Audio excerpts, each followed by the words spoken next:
Hi, this is Brad Linder with Liliputing, and this is a Google Nexus 5X smartphone, which came out in late 2015 for about $388 and up. And this is a Moto X4 Android One Edition smartphone, which is launching in October 2017, about 2 years later, for about $400. So the reason I'm comparing these two phones is that in a lot of ways, the Moto X4 Android One Edition is like the spiritual successor to the Nexus 5X. Google's phased out the Nexus program to make way for Pixel phones, but Pixel phones are kind of expensive. And one of the nice things about the 5X was that it was a relatively affordable device, selling for around $400 or less.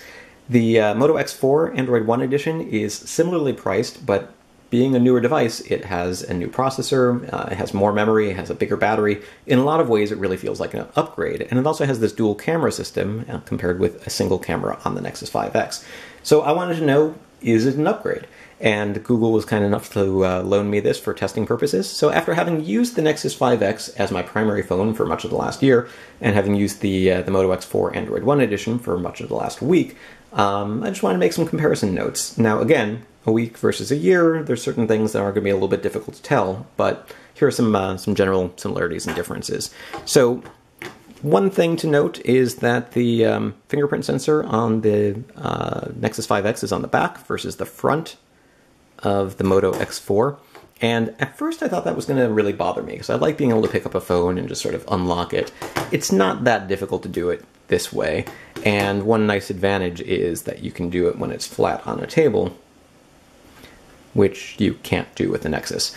They both have 5.2-inch 1080p displays, IPS displays with good viewing angles, maybe not as sharp or as vibrant as a higher resolution AMOLED display, but overall they look pretty good, and neither phone is really going to appeal to people who hate bezels. So in 2017, we're starting to see this shift towards bezel-less phones.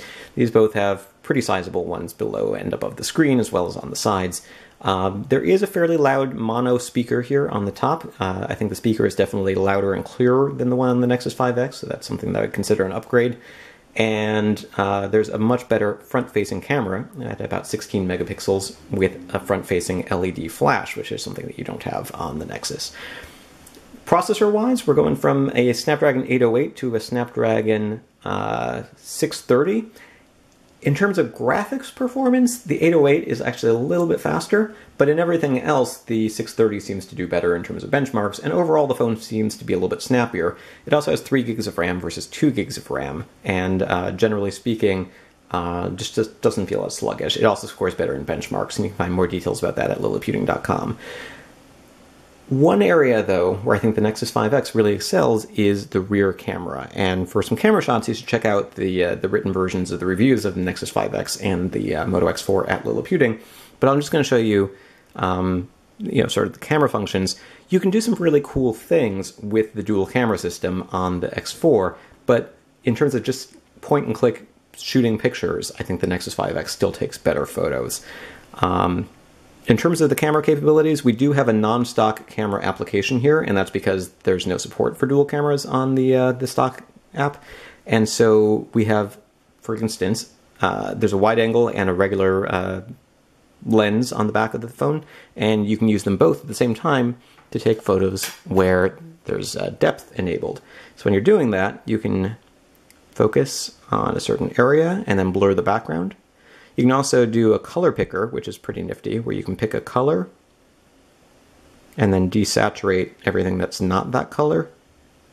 This is really not the best example, but you can find better pictures at liliputing.com.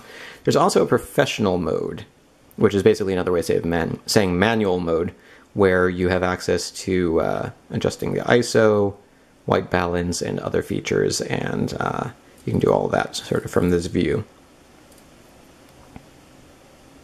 In terms of the front-facing cameras, as I mentioned, I think you do get better shots out of the X4, but in terms of the rear camera, even though this is a single camera system, I think it's a little bit better on the Nexus. Another thing that's not quite stock is support for these Moto Display and Moto Actions. It's similar to some of the features that you have on Nexus and Pixel phones, but we have an option here that's called Night Display that allows you to remove blue light as the day goes on, or the night approaches, and Moto Display, which allows the screen to come on when notifications arrive. And Moto Actions, which include actually a whole bunch of different gestures. So for instance, there's a press and hold 3 fingers to capture a screenshot. There's this chop twice for flashlight option, which I found really handy.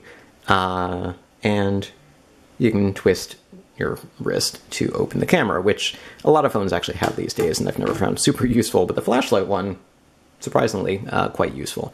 So, generally speaking, those are some of the similarities and differences. Similar in size, similar in price, a little bit faster, a little bit more memory, a little bit better battery life. So, for instance, in a typical, or while I was testing it, I did a day where I had almost 3 hours of screen on time. It was unplugged for about 16 hours. I shot some videos, I read some news, I played a couple of games, and at the end of the day, 16 hours later when I went to plug it in, it still had about 40% battery life.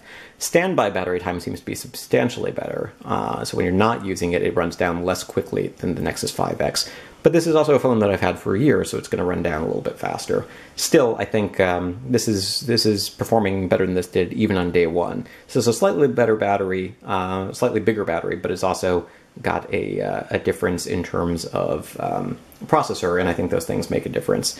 Another feature that's kind of nifty is that there is an FM radio app, which doesn't do much when you don't have anything plugged into the headphone jack, but when you do have something plugged into the headphone jack, and I don't necessarily even mean headphones. I mean, you can even just plug in an audio cable that will work as the antenna, and then you can either listen via headphones, via the built-in speaker, or beam the audio to a Bluetooth speaker if that's something that you prefer to do.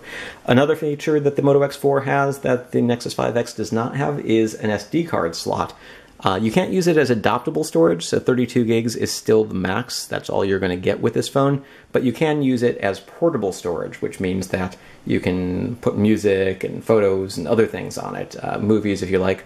So I've got a small card in here that gave me a little bit of extra space on the phone by just putting some extra files onto the SD card instead of onto the main storage. Adaptable storage would be nice, and there may be ways to sort of hack your way to it, but I haven't explored that. I was just using this mostly set up the way that it comes. So that's a quick look at some of the features on the Moto X4 versus the Nexus 5X.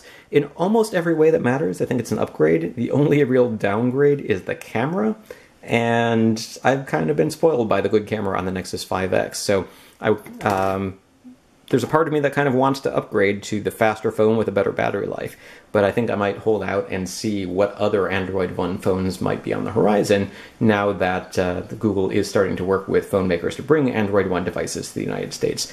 So the Moto X4, overall, it's a pretty nice device with I think a reasonably attractive design. I think it's not necessarily everybody's cup of tea. Some people hate the camera bump, probably. Glass back is kind of slippery, and I would imagine that I would get a case if I were to buy a phone like this, because it does slide around a little bit. Something else I didn't mention is the vibration motor is very loud, so if you have vibration on, and you set this on something slippery, it might shake and fall off the table. Not saying that that's happened to me, not saying it hasn't. But overall, a pretty good phone, a pretty interesting upgrade, and I just kind of wish that that it had the same camera as the Nexus 5X, and if it did, I'd probably be trading in my old phone for this new one. So that is a look at these two phones in a similar price range, 2 years apart, both with near-stock Android software and regular updates. This one's reaching end of life, though, so at some point it's going to stop getting updates. This is going to get them for about 2 more years. This is Brad Linder with Liliputing, and a comparison of the Moto X4 Android One Edition smartphone and the Nexus 5X.